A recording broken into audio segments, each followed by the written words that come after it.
하나님은 영이시니 예배하는 자가 영과 진리로 예배할지니라.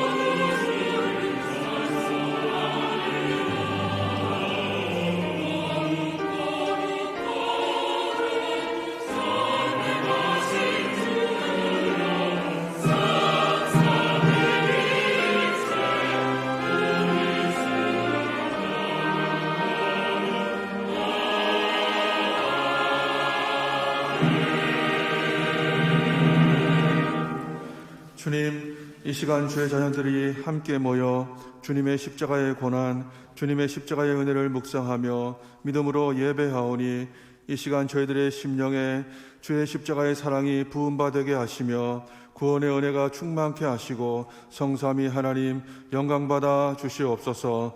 우리 주 예수 그리스도의 이름으로 기도하옵나이다. 아멘. 찬송 22장입니다.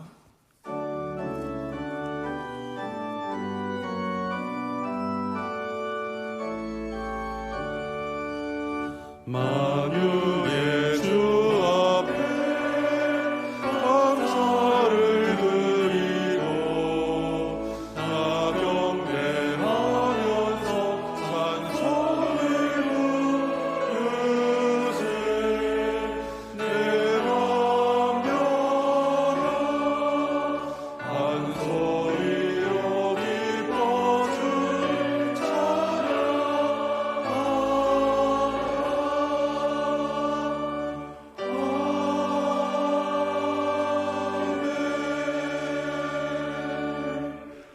전능하사 천지를 만드신 하나님 아버지를 내가 믿사오며 그 외아들 우리 주 예수 그리스도를 믿사오니 이는 성령으로 잉태하사 동정녀 마리아에게 나시고 본디오 빌라도에게 고난을 받으사 십자가에 못 박혀 죽으시고 장사한 지 사흘 만에 죽은 자 가운데서 다시 살아나시며 하늘에 오르사 전능하신 하나님 우편에 앉아 계시다가 저리로서 산자와 죽은 자를 심판하러 오시리라.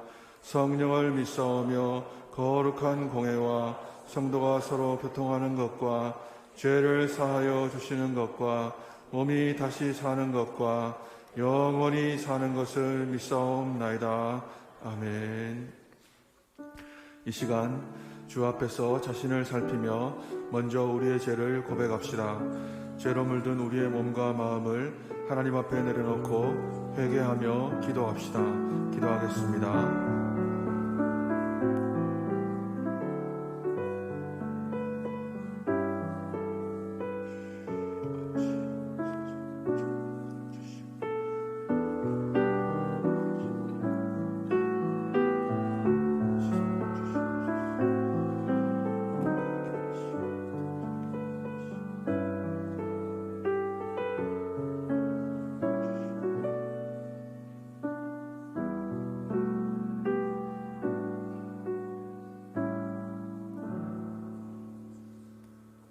주님, 이 시간 우리가 고백한 모든 죄를 사하여 주심을 믿습니다. 예수님의 이름으로 기도드립니다. 아멘. 다 같이 성시교독 하시겠습니다. 나의 영혼이 잠잠히 하나님만 바라며 나의 구원이 그에게서 나오는도다. 오직 그만이 나의 반석이시로 나의 구원이시로 나의 요새이시니 내가 크게 흔들리지 아니하리로다. 나의 구원과 영광이 하나님께 있으며 내 힘의 반석과 피난처도 하나님께 있도다. 백성들아 시시로 그를 의지하고 그의 앞에 토하라. 하나님은 우리의 피난처시로다. 아멘. 자리에 앉으시겠습니다.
아멘, 아멘. 찬송 83장입니다.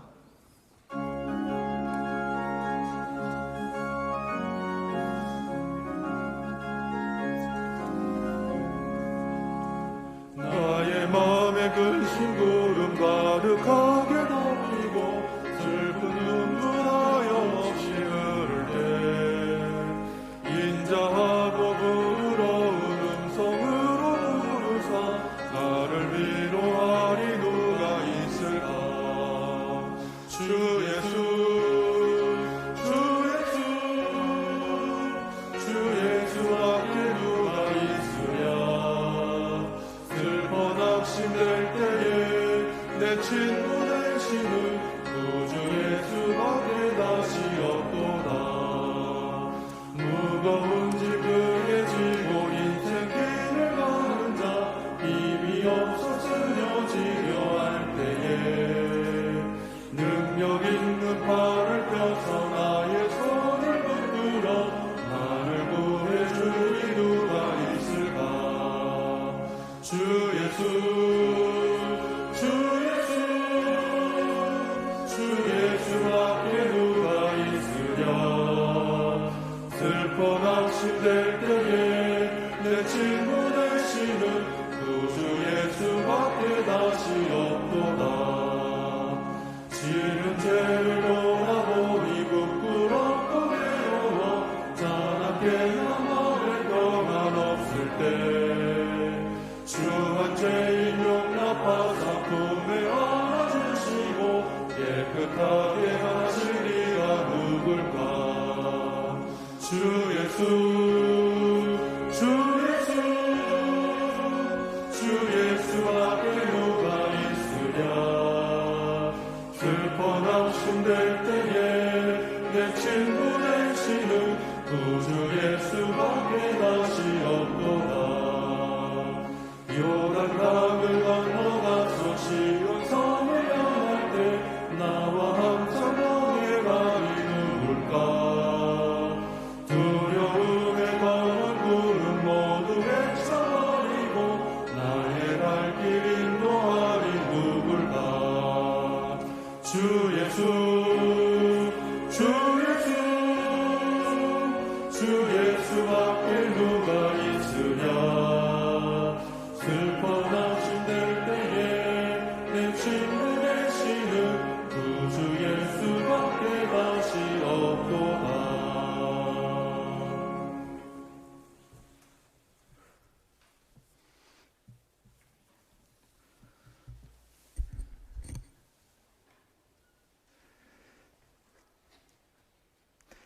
내 마음을 다하고 목숨을 다하고 뜻을 다하여 주 너의 하나님을 사랑하라.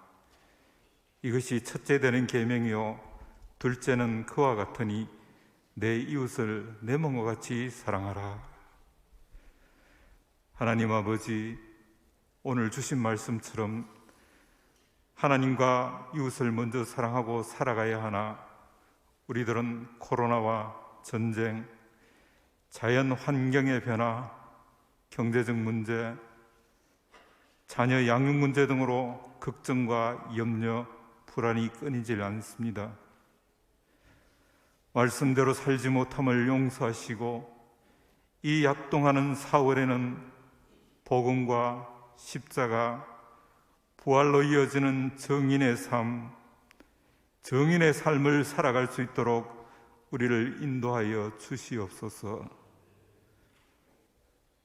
복음적 삶을 간절하게 소망합니다.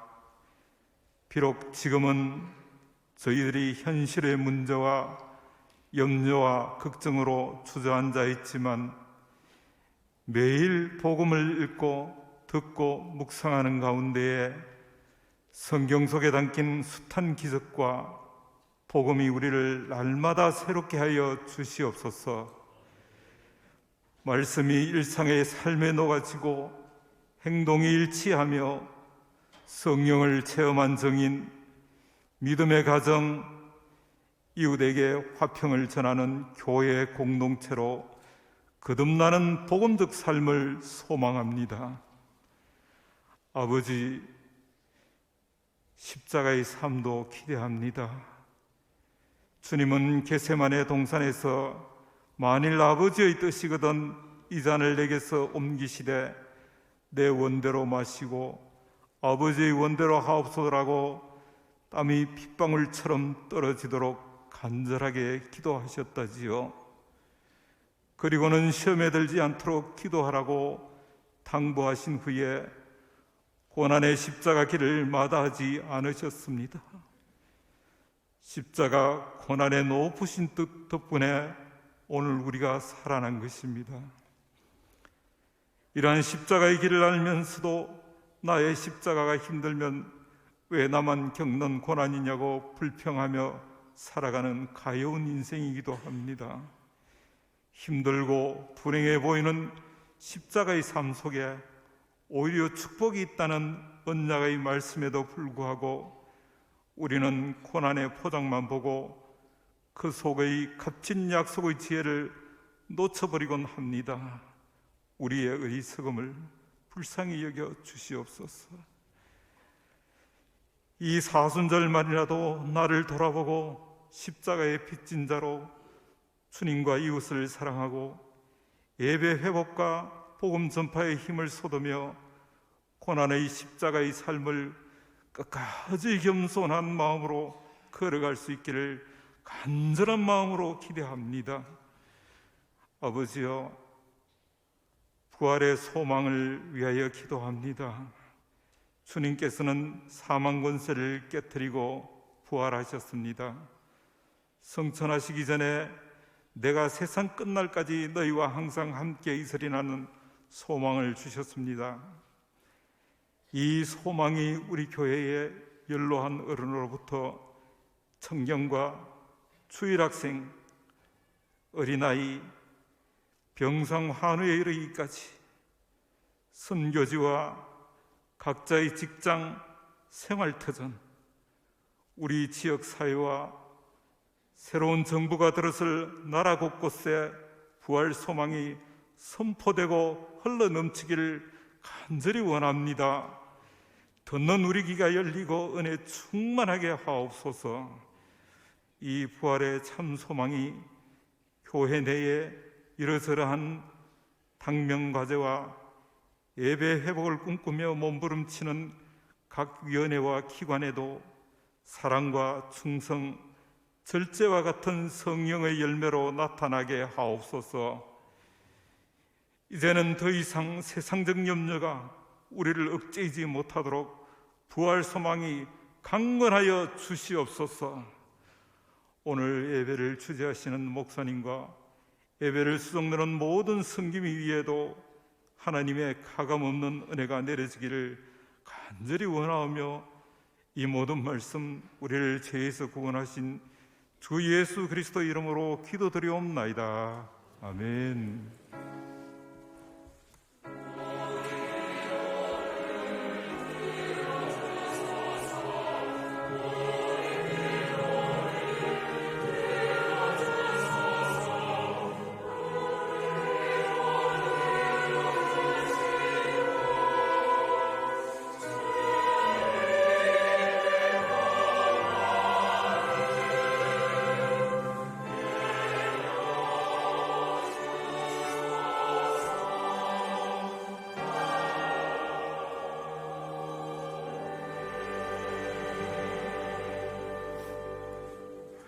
다 같이 준비하신 예물 드리겠습니다.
아멘, 아멘.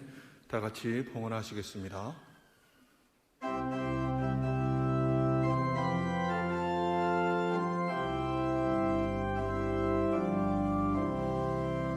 내 주 예수 주신 은혜 한번 마음 내 주 앞에 일정고 받으리니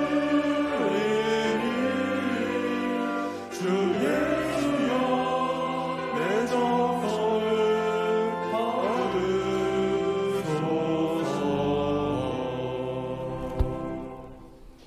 자비로우신 하나님, 저희를 불러 예배하는 귀한 시간, 귀한 자리에 앉게 하시니 감사합니다. 예배하는 이 시간에 우리의 몸만 드리는 것이 아니라 우리의 시간도 드리며 우리의 물질의 일부를 주님 앞에 드립니다. 드림의 예배가 온전하여지도록 하나님 복을 내려 주시옵소서. 주님의 자녀들이 이 땅 살면서 주님 위하여 산다라는 그것이 오히려 우리의 생명의 길이며 우리의 축복의 길임을 믿게 하시고 하나님 섬기면 섬길수록 더 행복해지는 우리 온 성도들이 되게 해 주시옵소서. 드려진 것 주님의 뜻에 합당하게 교회를 통하여 바르게 잘 사용되어지기를 원하옵고 거룩하신 예수님의 이름으로 기도하옵나이다. 아멘. 다시 예배로. 성도 여러분, 한 주간 평안하셨습니까? 4월 첫째 주 범어 뉴스를 전해드립니다. 교회 출입구 방역을 자율적으로 운영합니다. 그동안 교회에서는 성도들의 코로나 감염 예방을 위해 출입구마다 방역 담당자들을 배치해 출입 관리를 해왔지만 다음 주일부터는 출입 방역을 자율적으로 운영합니다. 교회에 들어오실 때 출입구에 비치된 체온계와 손소독제를 이용해 자율적으로 발열 체크와 손소독을 해주시기 바랍니다. 교회 전체 방역 소독은 계속 진행합니다. 고난주간 특별 새벽 기도회가 있습니다. 4월 11일 월요일부터 금요일까지 예수 동행이라는 주제로 전교인 고난주간 특별 새벽 기도회를 진행합니다. 예수님께서 지신 십자가의 고난과 은혜 그리고 사랑을 깊이 묵상하며 기도하는 은혜로운 한 주를 보내시기 바랍니다. 고난주간 헌혈 운동을 합니다. 고난주간을 맞아 예수님의 십자가 보혈이 우리에게 새 생명을 준 것처럼 코로나19로 혈액이 부족한 사회적 환경에서 헌혈을 통해 다른 생명을 살리는 일에 동참하고 예수님의 사랑을 실천하려고 합니다. 오는 16일 토요일까지 개인적으로 헌혈을 하시고 17일 부활주일에 헌혈증을 가져오시면 기념품을 드립니다. 고난주간 헌혈 운동에 적극적으로 동참해 주시기 바랍니다. 안수집사회 수련회가 있습니다. 4월 9일 토요일 오후 3시 30분부터 다시 예배로라는 주제로 장영일 담임 목사님의 말씀과 이지훈 목사님의 특강을 듣는 안수집사회 수련회가 갈릴리 채플에서 있습니다. 범어교회 모든 안수 집사님들께서는 꼭 참석해 주시기 바랍니다. 수련회 후에는 종려주일 성찬을 함께 준비합니다. 사순절 기간입니다. 예수님께서 지신 십자가의 고난과 은혜 그리고 사랑을 깊이 묵상하고 깨닫는 귀한 시간이 되시길 바랍니다. 이상으로 4월 첫째 주 범어 뉴스를 마칩니다. 성도 여러분 고맙습니다. 네, 여러분들 영상 뉴스를 통해서 충분히 전달되었으리라 생각합니다. 한두 가지 좀 강조하는 의미에서 말씀을 드리겠습니다. 주부에 있는 내용부터 먼저 오늘 오후 예배 후에 정기재직회가 있습니다. 재직들은 기억하시고 힘써 참여해 주시기를 바랍니다. 그리고 6번째 있는 기간 원래회 모임이 코로나로 인해서 그동안 잠정 중단이 되었었는데 4월부터 함께 여러분들 기간 모임을 가져주시기를 바랍니다. 임원들께서 의논하셔서 4월부터 오픈해 주셔서 교회가 다시 소모임과 또 가지로서의 교회가 공동체를 이루는데 크게 쓰임받으면 좋겠습니다. 이 남전도회가 지난 연말에 조직이 미비되어서 우리 당회가 의논하여서 회장과 부회장을 임명했습니다. 신훈 집사님이 회장이시고 곽규태 집사님이 부회장으로서 이 남전도회를 조직 정비해 주시기를 바랍니다. 이 남전도회는 우리 교회에 속한 남자 성도들로서 61세부터 65세까지 속한 분들입니다. 여러분들 함께 적극 참여하셔서 교회 안의 성도의 교통이 이루어지기를 바랍니다. 어머니 기도회가 오는 주 수요일부터 시작됩니다. 어머니로서 어머니 자리에서 기도할 일들이 많으리라 여깁니다. 힘써 여러분들 참여해 주시기를 부탁하겠습니다. 나머지는 주보를 잘 참조해 주십시오. 이상입니다. 오늘 우리에게 주시는 하나님의 말씀은 신명기 4장 6절 말씀입니다.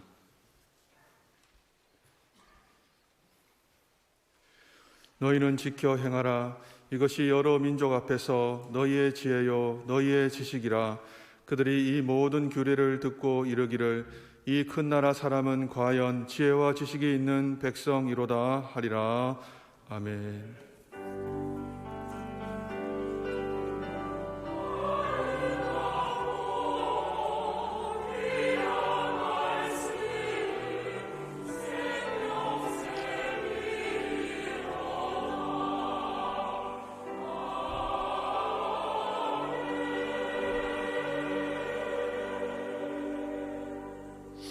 아멘. 제가 저지난주부터 주일 설교를 베드로 후서에 나오는 하나님의 신성한 성품에 참여하는 자가 되라 하는 말씀을 중심해서 지금 그리스도인의 성품에 관련된 말씀을 진행하고 있습니다.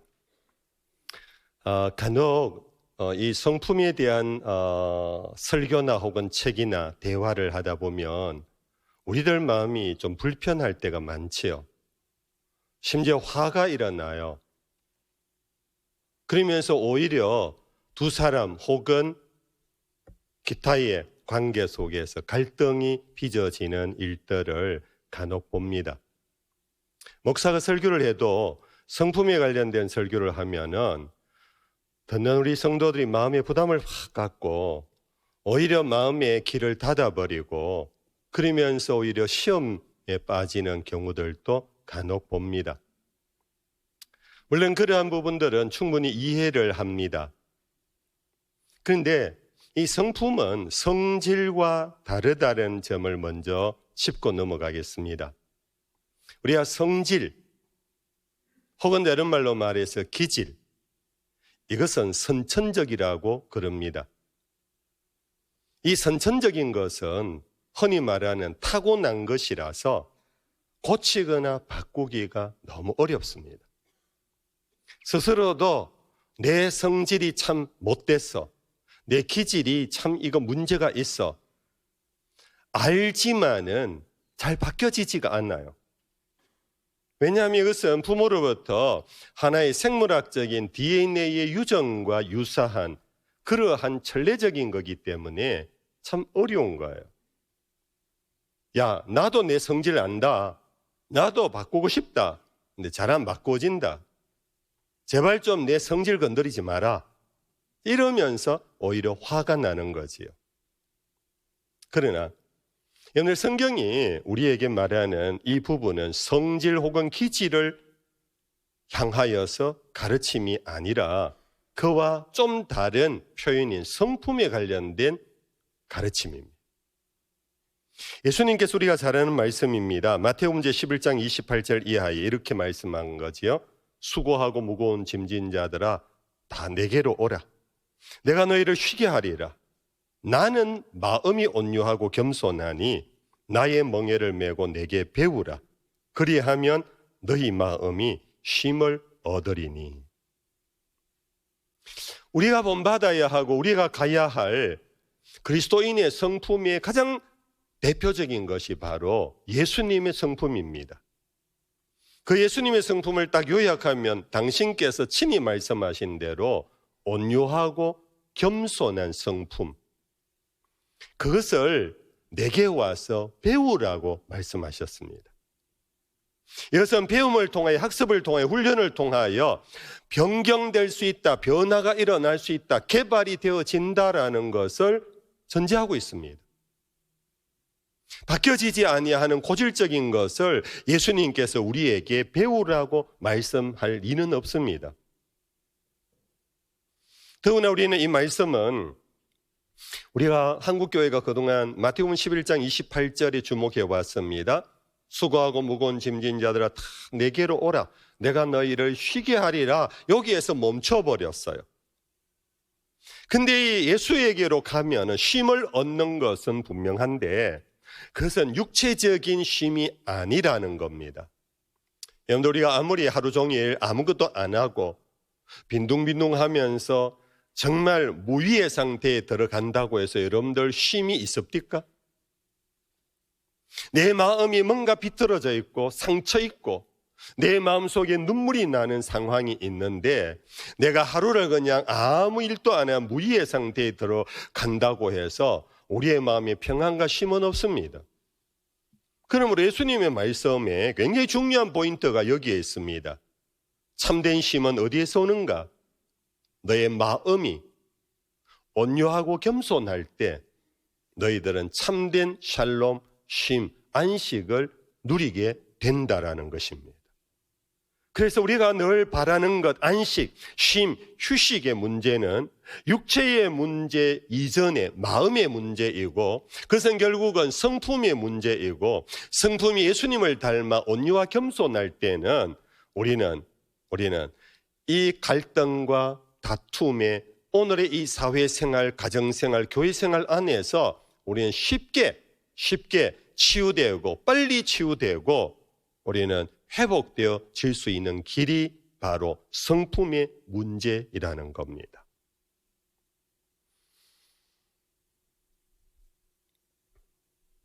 그러므로 우리는 이 성질 혹은 기질의 문제를 건드리면 아킬레스건처럼 바로 화를 내지만은 그렇다고 성품의 문제를 간과하고 넘어갈 수가 없습니다. 여러분들 잘 아는 한국교회에 참 존경받는 목사님 중에 한 분, 억하는 목사님 고인이 되셨습니다.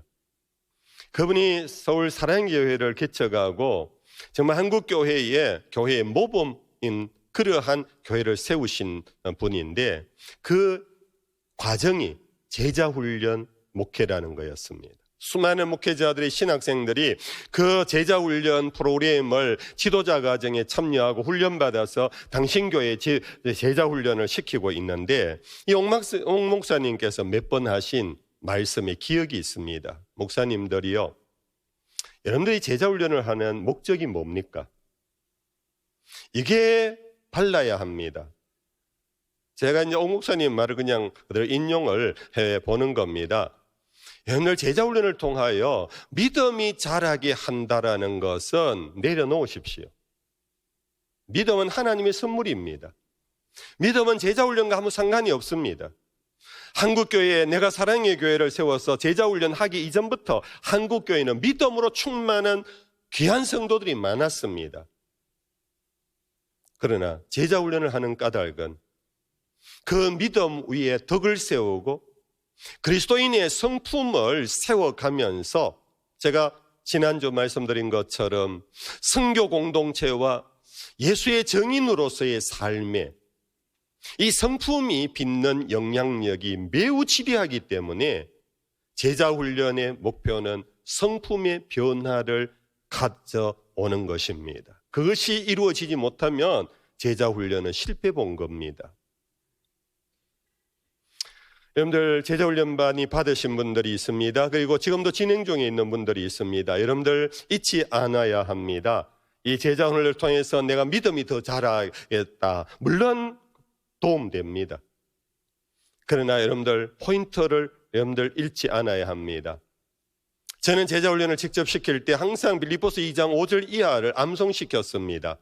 너희 안에 이 마음을 품으라. 곧 그리스도 예수의 마음이니 그는 근본 하나님의 본체시나 그와 동등됨을 취할 것으로 여기지 아니하시고 자기를 비어 종의 형체를 가져 사람의 모양으로 나타나셔서 죽기까지 복종하셨느니라. 우리의 마음속에 예수의 마음이 담겨지는 훈련이 제자 훈련입니다. 여러분들, 그를 통하여서 중요한 것은 정인으로서의 삶, 그것보다 이전에 나 자신의 삶이 행복해집니다. 여러분들, 우리가 간혹 그런 얘기 듣습니다. 법원에서 이혼 신청을 하러 오는 부부들이 있습니다. 왜 이혼하려고 그럽니까? 그러면 많은 수가 성격이 안 맞아요. 성격 차이로 이혼을 하려고 한대요. 여러분들, 우리는 이미 결혼해서 부부 생활을 하시는 분들 대부분 압니다. 성격 차라는 이것이 뭐냐 하면 결국은 앞서 말씀드렸던 것처럼 성질의 차이가 있는 거예요. 기질의 차이가 있는 거예요. 예? 오씨와 정씨가 만났는데 오씨 가문에 하나의 어떤 DNA가 있어요. 정씨 가문에 DNA가 있는 거예요. 서로가 달라요. 그런데 이 다른 성질이 그 갈등과 다툼을 극복해 갈 수 있는 길이 뭔가? 그것이 바로 성품의 함량입니다. 성품을 훈련합니다. 성품을 학습합니다. 성품을 고양시킵니다. 그 성품의 힘으로 이 기질과 성질을 극복해 가면서 서로 맞추어 살아가는 것이 결국은 부부의 삶입니다. 처음부터 찰떡궁합은 없습니다. 죄송합니다. 궁합이라는 용어를 써서 흔히 하는 말로 이거는 아예 저 하늘나라에서부터 부부였던 모양이다, 이런 사람 없습니다. 다 다릅니다. 이 다른 기질, 다른 성질을 맞추어서 화합하며 둘이 한 몸을 이루어 가는 그 힘이 어디에서 나오느냐? 그것은 바로 성품의 함량에서 나타날 수 있습니다. 여러분들, 그러므로 우리는 말씀을 통하여 건강한 성품을 함량해 가야 합니다. 그로 인하여서 우리는 그리스도인의 삶의 하나의 품성을 이루어가고 문화를 이루어가면서, 여러분들, 우리는 세상에서 빛이라 소금이라 그렇게 인정받을 수 있어야 하고, 그것이 선교와 정인의 삶에 매우 중요한 하나의 파워라는, 우리 범어교회 성도들이 기질을 넘어 말씀 안에서 성품의 고상한 함량을 통하여서 정말 멋있는 삶의 주인공들이 될 수 있기를 축복합니다. 두 번째, 그러면 성품을 더 고상하게 하려면 어떻게 합니까, 목사님? 그게 오늘 설교 제목입니다. 한번 따라 하십시다. 지식은 성품을 고상하게 합니다. 성품을 고상하게 합니다. 여러분들, 영어 단어, 중학교 단어입니다. 고상하다, 그것이 명사로 사용될 때는 귀족이라는 말로도 사용되어집니다.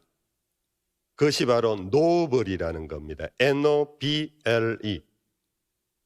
그런데 어떤 글에 이 noble이라는 것이 두 개의 단어가 연결되어진 거다. 앞에 동사 know, 알다 하는 know, K-N-O-W. 거기에 A-B-L-E, able. 안다, 할 수 있다. 아는, 알 수 있다. 결국 이것이 뭐냐? 이 사람은 지식인이다, 그런 뜻입니다. 서구 기독교 전통 문화 속에서 귀족, 남들로부터 존경받는 사람들은 누구냐? 그 바탕 속에 지식이 있다라는 겁니다. 뭔가를 물으면 알 수 있는 사람이라는 겁니다. 그럴 때 참 고상한 분이다. 뭔가 존경지심이 일어난다, 그런 뜻입니다. 여러분들, 오늘 설교 본문의 내용은 이런 내용입니다. 모세가 이스라엘을 출애굽시켜서 약속의 땅을 향하여 갑니다. 40년 과정을 거쳐서 드디어 요단강명까지 도착했습니다. 요단강을 넘어가면 이제 목적지에 도착하는데 모세는 건너갈 수가 없는 사람입니다. 그래서 마지막으로 이제 지난 40년을 돌아보면서 설교를 하는 겁니다. 설교를 하면서 오늘 이 내용은 뭐냐 하면, 사랑하는 백성들이여, 우리는 지난 40년 광야길을 지나오면서 목표점을 눈앞에 두고 있는데 우리는 약소민족입니다. 약소국가입니다. 이전에 우리는 애굽에서 종살이했던 사람들입니다. 그러나 여러분들 두려워하지 마십시오. 우리가 비록 수는 작고 땅은 없지만은 저 땅에 들어가면은 그 사람들이 우리를 보고 뭐라고 하느냐 하면은 오늘 본문에 이렇게 되어 있습니다. 이 큰 나라 사람이 어디서 왔는가? 이스라엘을 보고 사람들, 이방인들이 이 큰 나라 사람이라고 표현을 한다는 겁니다. 그들의 수는 이방인보다 적습니다. 땅 한 평 없는 나그네들인데 왜 그렇게 표현을 할까? 그 이유가 그 다음 말씀입니다. 와, 이들을 보니 과연 지혜와 지식이 있는 백성이로다. 그들 속에 있는 지혜와 지식을 보고 사람들이 수는 작고 나그네들이고 이민족 같은데 그들이 오히려 두려워서 이 큰 민족이 어디서 왔나? 라는 그런 감탄을 한다라는 겁니다. 여러분들, 이스라엘 백성들에게 있는 그 지혜와 지식이 무엇일까요? 그것이 바로 시내산에서 받은 하나님의 율법이었습니다. 시내산에서 받은 하나님의 율법은 단순히 십계명이 전부가 아닙니다. 그 십계명을 근간으로 해서 주어진 것이 제사법입니다. 제사법이란 인간과 하나님의 관계가 무엇인가를 가르쳐주고 인간이 어떻게 하면 하나님께 나아갈 수 있는가 그 길을 가르쳐주는 지식입니다. 뿐만 아니라 절기법이 있습니다. 절기를 통하여 민족 공동체를 형성하고 우리가 어떻게 공동체가 되었는가 역사에 대한 지식입니다. 뿐 아니라 그들은 이웃과 상거래를 할 때 어떻게 해야 하는가를 가르쳐주고 있습니다. 생존의 가장 기본적인 음식을 어떤 재료를 가지고 해야 하는가, 어떤 것은 재료로 삼으면 안 되는가를 통하여서 건강관리법이 그 속에 담겨져 있습니다. 안식일법이 있습니다. 희년법이 있습니다. 오늘날 또 법학자들은 놀라고 있습니다. 이게 어떻게 3,500년 전, 4,000년 전에 만들어진 법이냐. 너무나 정밀한 법이었습니다. 다른 말로 말하면 법이란 인간이 바르게 살고 행복하게 살고 안전하게 살 수 있는 길이 바로 법입니다. 이스라엘 사람들이 바로 이 지식을 갖고 있기 때문에 이방인들은 그 법이 없습니다. 지식이 없습니다. 그들은 그냥 감정으로 삽니다. 약육강식의 삶을 살아갑니다. 그들에 비해서 이스라엘을 볼 때 놀라는 겁니다. 여러분들, 제가 지금까지 말한 지식이라는 것은 바로 이것입니다. 지식이란 단순히 여러분들 학력을 의미하지 않습니다. 지식이란 단순히 여러분들 지능지수를 의미하는 것이 아닙니다. 벌써 그 부분에 가서 여러분들 마음이 닫혀있는 분이 일어날지 모르겠습니다. 나는 형편이 못 되어서 많이 배우지를 못했는데 지식이 없는 사람인데 라고 할지 모릅니다.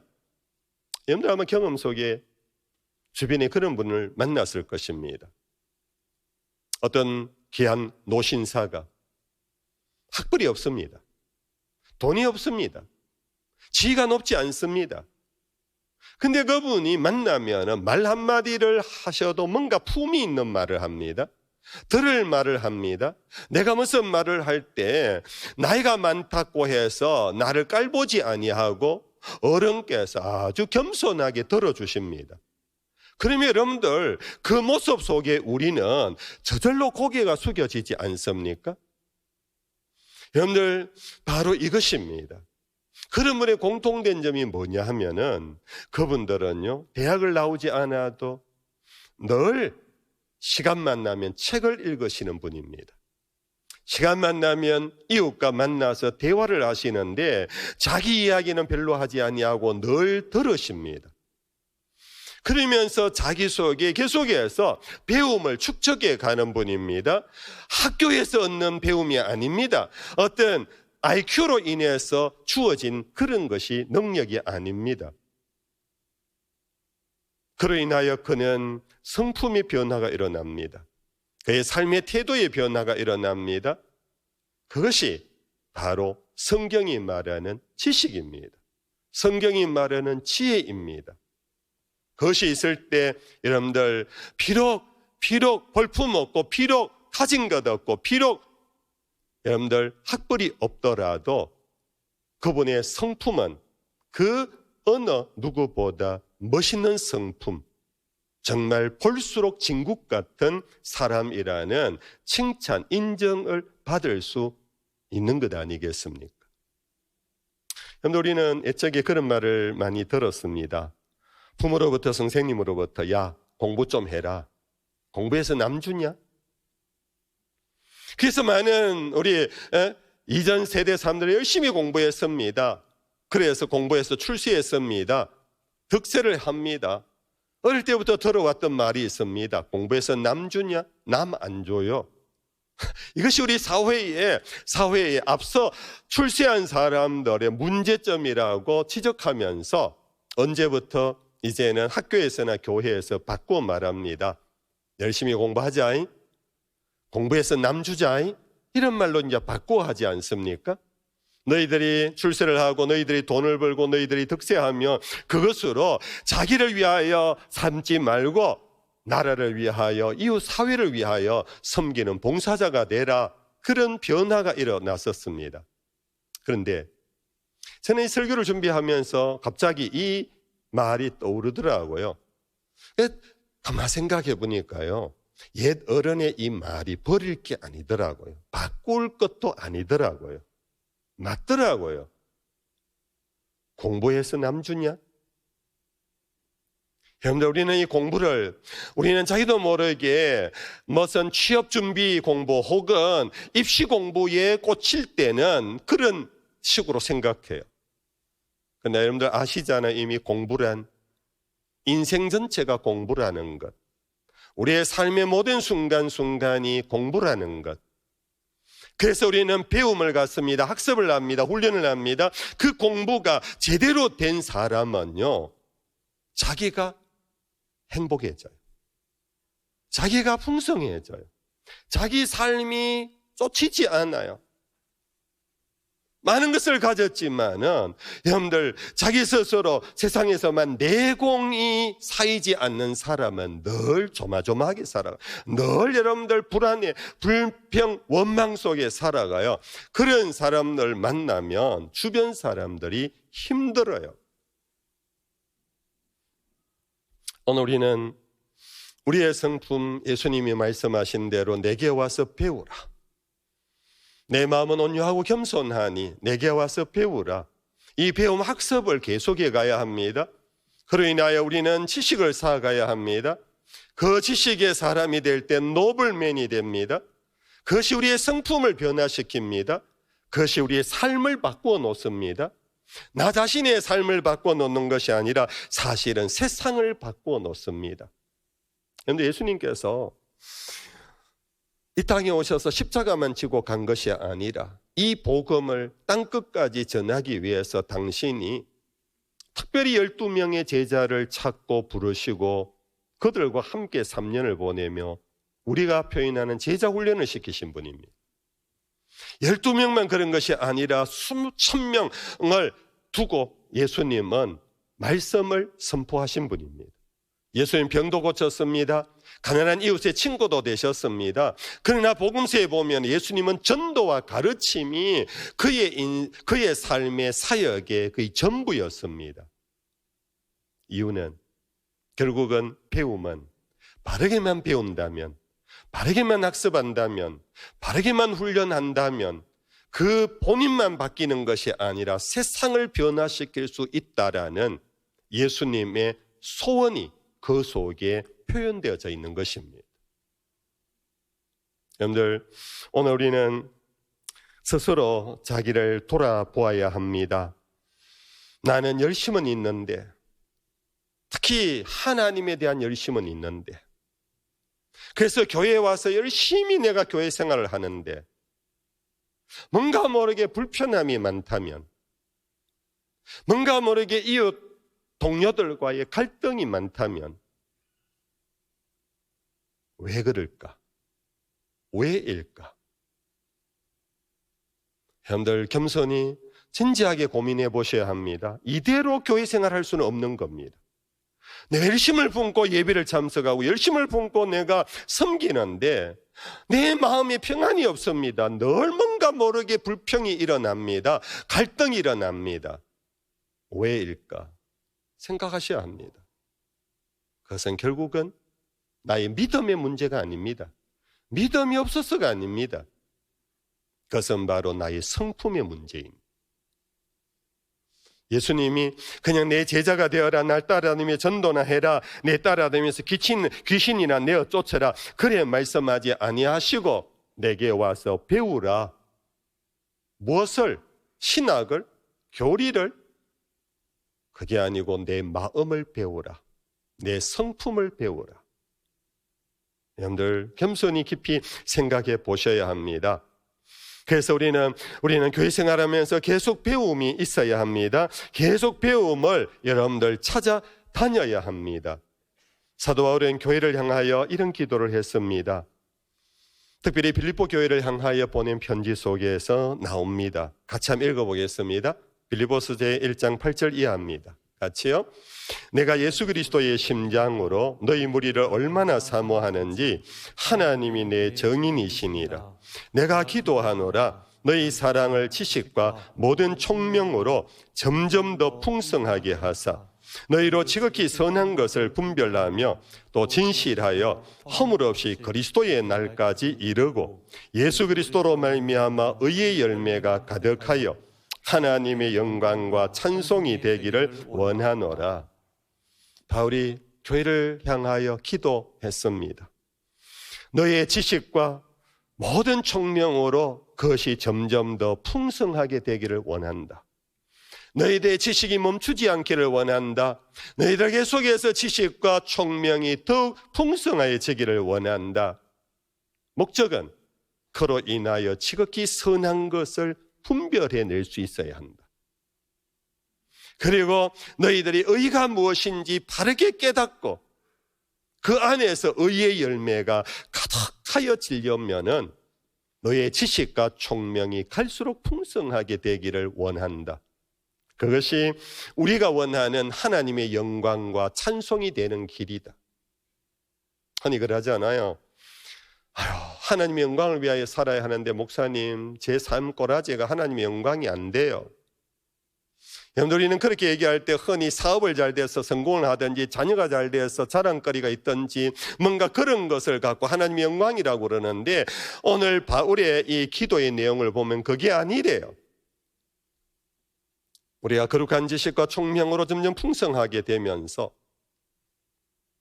선한 것을 잘 분별하고 의가 무엇인가를 알아서 의의 열매를 가득 맺혀 나갈 때 그것이 바로 하나님께 영광이 되고 찬송이 되어진다.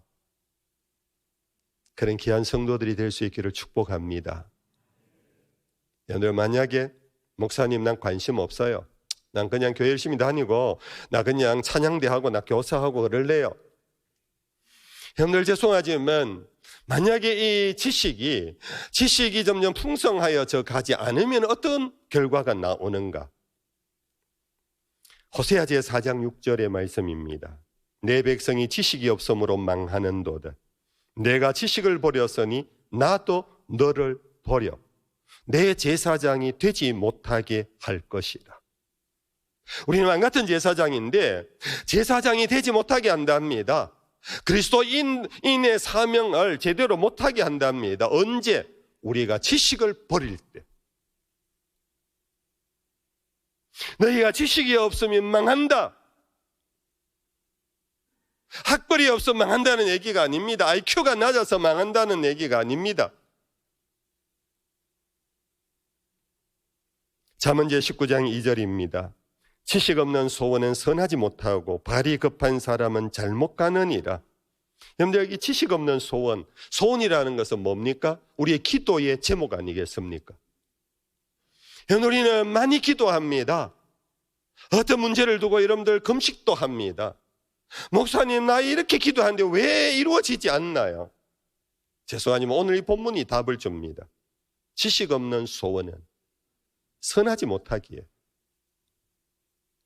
여러분들, 소원을 아뢰는 기도조차도 지식이 있어야 한답니다. 무조건 많이 해봐.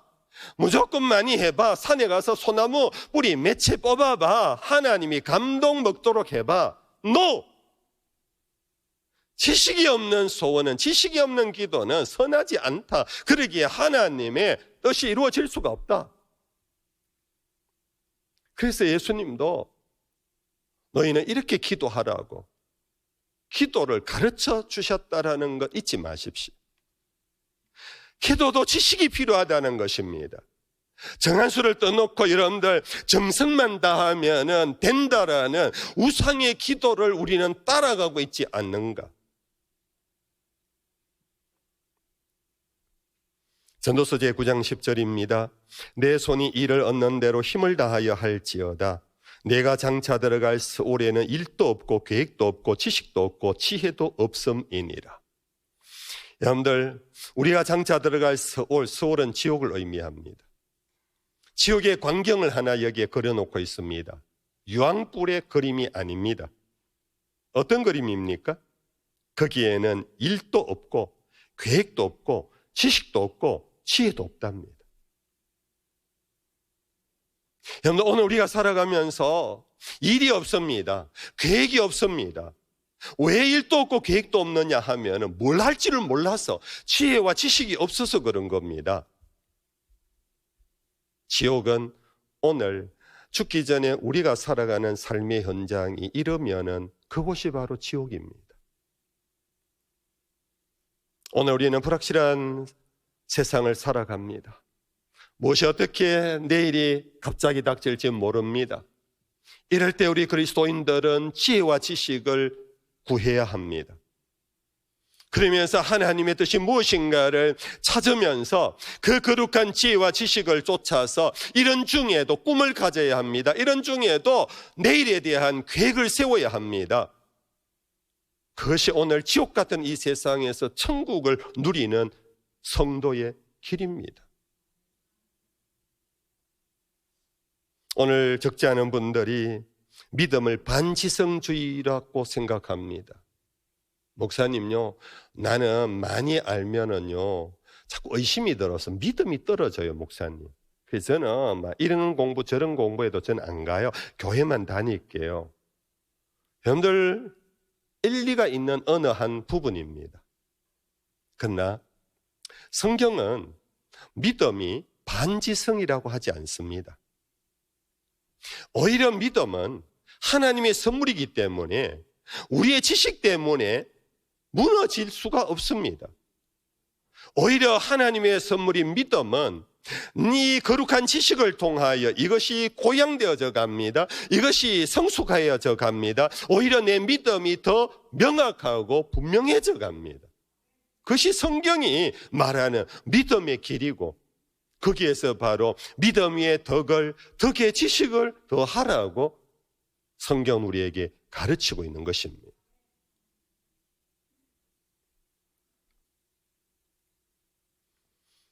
어저께인가 제가 인터넷 뉴스를 보니까요, 일본에서 일어난 정말로 웃기는 일이 하나 있더라고요. 어느 신혼부부가 법원에 와서 이혼 소송을 걸었어요. 판사가 물었대요. 왜 그러느냐고. 그러니까 신부가, 부인 되는 분이, 판사님, 저희 남편하고 못 살겠어요. 왜 못 살아요? 마스크 때문에 그랬대. 마스크 때문에. 현재 코로나 때문에 지난 2년 동안 마스크를 쓰고 다녔잖아요. 누구 친구 소개로 소개팅을 해서 둘이 만났대요. 그런데 서로가 첫눈에 반했대요. 부인은 더더구나 이 남자의 그 눈에 막 빠져들어 버렸대요. 그래서 얼마간 연애를 한 다음에 우리 같이 살자 하고 이제 혼인신고를 하고 부부가 됐어요. 그 부부가 된 첫날에 마스크를 벗어버렸어요. 마스크를 벗고 이 부인이 남편을 보는 순간 깜짝 놀랐다는 거예요. 제가 구체적인 내용은 얘기 안 하겠습니다. 내가 이 남자하고 내가 평생을 어떻게 살까? 그래서 아무리 생각해도 고민돼서 저는 못 살겠습니다. 이혼해 하게 해주세요. 여러분들 무슨 의미인지 여러분들 이미 다 전달됐죠? 여러분들 오늘 우리가 눈만 아는 것으로 다 안다고 생각하다가는 큰 코 다칩니다. 여러분들 눈만 알고 나머지를 모르면은 나중에 여러분들 망합니다. 우리가 신앙의 세계도 바로 하나님에 대한 지식은 여러분들 계속해서 우리는 하나님은 알면 알수록 더 신비로우신 분이에요. 우리가 하나님을 알면 얼마나 안다고 나 이제 다 알아. 성경책 덮어버리면 그 길로 망하는 겁니다. 오히려 우리는 알고 믿어야 합니다. 믿으면서 알아야 합니다. 우리는 하나님에 대한 지식이 깊으면 깊을수록 하나님이 더 경외스러워집니다. 제가 청년기에 그때 처음으로 청송 주황산을 한번 가봤어요. 갔더니요, 그때 저는 막 청년기에 처음 그 주황산의 그 큰 암석에 막 압도당했어요. 저도 모르게 한동안 그 암석을 바라보면서 자연의 위대함을 제가 그냥 막 받아들였어요. 그것이 바로 하나의 여러분들 우상심리거든요. 그런데 여러분들 바위는 알면 알수록 하자는 것이 돼요. 처음 봤으니까 제가 압도를 당했지, 그 다음부터 갈 때는 점차 작아 보이더라고요. 지금 가면 아무것도 아니더라고요. 근데 여러분들 하나님은 알면 알수록 신비스럽습니다. 알면 알수록 우리를 향한 놀라운 계획을 가지신 분, 알면 알수록 천지를 창조하신 창조주, 알면 알수록 그분의 통치와 섭리의 능력, 우리를 사랑하시되 끝까지 사랑하시는 그분, 그 은혜의 무궁함, 알면 알수록 우리는 더 빠져들어갑니다. 그것이 여러분들 하나님을 경외하는 길입니다. 여러분들 성경 말씀에 잠언제 2장 1절 이하에 이런 말씀이 있습니다. 내 아들아, 내가 만일 나의 말을 받으며 나의 계명을 내게 간직하며 내 길을 지혜에 기울이며 내 마음을 명철에 두며 지식을 불러 구하며 명철을 얻으려고 소리를 높이며 언을 구하는 것 같이 그것을 구하며 감추어진 보배를 찾는 것 같이 그것을 찾으면 여호와 경외하기를 깨달으며 하나님을 알게 되리라. 무슨 말씀인지 여러분들 정리가 되셨나요? 여호와를 경외하는 것은 내 자식 멱살 딱 잡고 주일학교부터 데리고 와 주일학교 앞자리에 딱 앉혀서 너희 꼼짝 말고 있어, 그런다고 해서 여호와를 경외하는 믿음이 일어나는 게 아니에요. 잠언의 문이 이렇게 말했으면 나의 말을 받으라, 지혜의 귀를 기울여라, 그리고 명철을 얻으려고 소리를 높이며 간구해라. 너희가 감추어진 보배를 찾는 것 같이 그것을 찾으려고 너희들이 발부둥을 쳐라. 그때 여호와 경외하기를 깨달으며 하나님을 알게 될 것이다. 교회를 church라는 이 영어를 일본 기독교인들이 처음에 번역을 가르칠 교, 모일회 교회라고 번역을 한 데는 기막힌 의미가 있습니다. 교회는 가르치는 곳입니다. 교회는 학습하는 곳입니다. 교회는 예배당이지만은 예배를 제대로 온전히 여호와를 경외하는 참된 영과 진리로 예배를 드리려면은 영과 함께 진리에 대한 배움이 필요합니다. 지식이 필요합니다. 알면 알수록 그분 앞에 우리는 꼼짝달싹 못합니다. 알면 알수록 입을 열 수가 없습니다. 알면 알수록 그 앞에 엎드릴 수밖에 없습니다. 교회 와서 배움을 구하지 않고, 교회 와서 학습하려고 하지 아니하고, 교회 와서 훈련을 받으려고 하지 아니하고, 나 다 알아. 성경 덮어버리고 가면 여러분들 첫째 여러분들 지식을 얻지 못할 뿐 아니라 지식의 역사인 성품의 개조, 성품의 변화, 성품의 개발을 이룰 수가 없다라는 말씀 맺을게요. 성도 여러분들, 우리는 살아오면서 많은 사람을 만났을 것입니다. 여러분들의 50입니까? 50년 동안 많은 사람을 만났습니다. 그런데 지금 여러분들 곁에 있는 친구는 몇 명이나 됩니까? 여러분들 부모교회 다니면서 30년, 20년, 10년이 됐을 겁니다. 여러분들은 지금 기도 제목을 나누면서 여러분들 마음을 열고 함께 대화할 수 있는 친구가 몇 명이나 됩니까? 이 질문 앞에 우리는 주눅이 들 것입니다. 수많은 사람을 만났지만은 처음에는 정말 반가워서 좋은 사람이라고 여기며 우리 친구하자, 친구야 놀자 하고 시작했을 것입니다. 그런데 세월이 지나면서 다 떠나거나 내가 버려버렸습니다. 왜 그렇습니까? 우리는 너무나 지독한 자기 중심성의 죄성이 있어. 내 마음에 들지 않으면 버리는 모습이 우리들 모습입니다. 내 마음에 들어야지. 내 마음에 들어야지.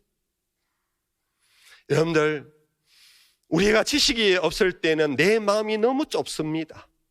자기 생각, 자기 이데올로기, 자기 고집밖에 없습니다. 그 좁은 마음 속에 내 마음에 들어올 사람이 몇 명이 있겠습니까?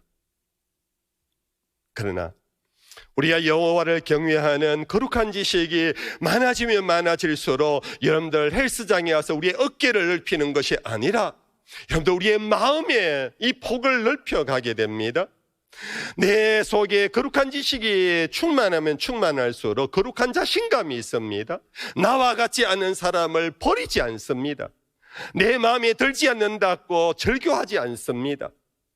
여러분들, 오히려 우리는 거룩한 지식이 내 속에 들어가면 들어갈수록 믿음 위에 덕의 지식으로 이 지식이 풍성하면 할수록 우리는 내 마음이 넓어지는 그런 삶의 고상함이 일어나고, 그때 여러분들 내 마음에 드는 사람이 갈수록 더 많아질 것입니다. 그것이 그리스도인의 길입니다. 그것이 예수의 길입니다. 그것이 아름다운 우리가 세워가야 할 그리스도인의 성품입니다. 그런 행복한 우리 모두가 될 수 있기를 주의 이름 축복합니다. 찬양하십시다. 찬송가 455장 주님의 마음을 본받는 자 그 마음에 평강이 찾아오면, 우리 1절과 4절을 찬양하겠습니다.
마지막 찬양은 이 세상을 살아가는 동안에 나의 힘을 의지할 수 없으니 하나님의 꿈이 나의 비전이 되고 예수님의 성품이 나의 인격이 되고 성령님의 권능이 나의 능력이 되길 원하고 바라고 기도합니다.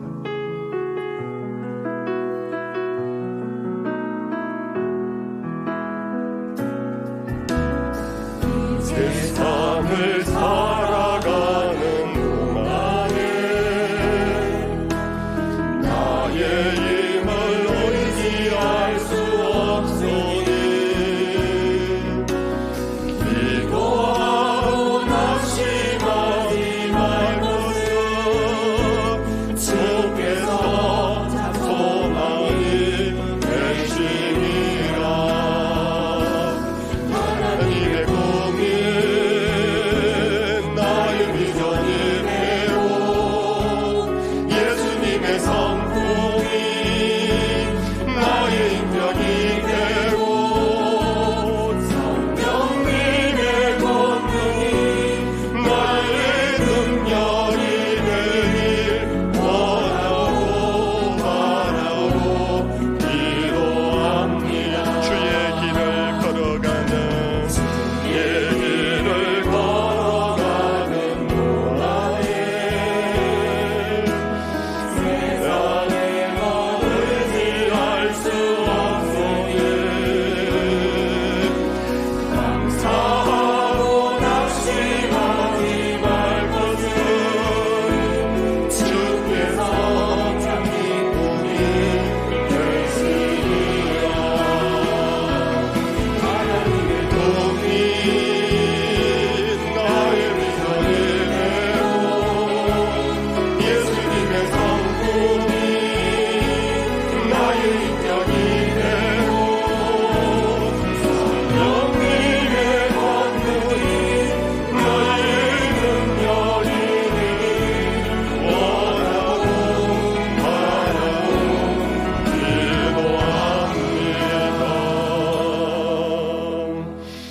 기도합니다. 잠시라도 기도하고 갑시다. 오늘 말씀 안에서 여러분들이 마음에 주신 주의 음성, 감동이 있다면 말씀을 붙잡고 주여 내 성품이 변화되도록 주님의 말씀을 주시옵소서. 배우고 학습하며 거룩한 지식으로 여호와를 경외하는 자가 되게 해 주시옵소서. 자기를 두고 기도하고 나아갑시다. 하나님 아버지 감사합니다. 오늘도 주의 말씀을 통하여 우리를 돌아보게 하셨습니다. 하나님 아버지여 우리의 모습을 용서해 주시옵소서. 하나님 무지함을 가지고도 평안하고 평안했습니다. 주여 계속하여 학살하게 하시고 기쁘하여 읽게 하시고 듣게 하시며 묵상하게 해 주시옵소서. 그리하여 믿음이 우리의 성품을 새롭게 하고 그 성품을 더 고상하게 하도록 주의 말씀이 우리에게 충만하도록 주여 말씀해 주시옵소서.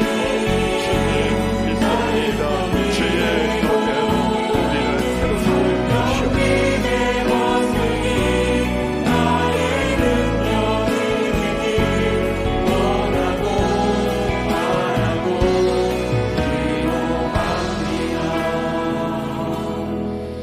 여호와는 내게 복을 주시고 너를 지키시기를 원하며 여호와는 그의 얼굴을 내게 비추사 은혜 베푸시기를 원하며 여호와는 그 얼굴을 내게로 향하여 드사 평강 주시기를 원하노라.